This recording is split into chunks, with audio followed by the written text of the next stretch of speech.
ভারতের রাষ্ট্রদূত নিজেই আমাদের মাননীয় প্রধানমন্ত্রীর সঙ্গে কথা বলে বেরিয়ে বলেছেন দুই দেশের এমন কোনো সমস্যা নাই যা সমাধান করা যাবে না। আমার প্রিয় সাংবাদিক ভাইরা, আমি একটা প্রশ্ন পেয়েছি জাহিনের কাছ থেকে যে বিভিন্ন সোশ্যাল মিডিয়ায় দেখা যাচ্ছে যে আওয়ামী লীগের উপরে নাকি নিষেধাজ্ঞা তুলে নেওয়ার একটা গুজব ছড়িয়ে পড়েছে।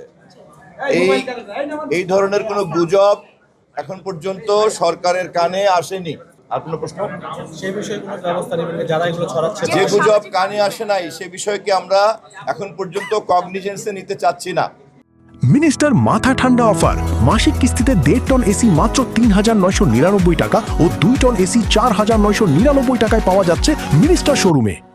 দেশের সংবিধান অনুযায়ী রাষ্ট্রপতি নির্বাচনের প্রক্রিয়ার জন্য আমাদের দেশ, জাতি, জনগণ, সংশ্লিষ্ট কর্তৃপক্ষরা সবাই ব্যস্ত।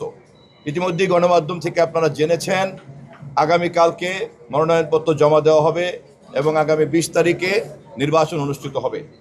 আশা করি জাতি একজন কাঙ্ক্ষিত, জনপ্রিয়, গ্রহণযোগ্য রাষ্ট্রপতি পাবে।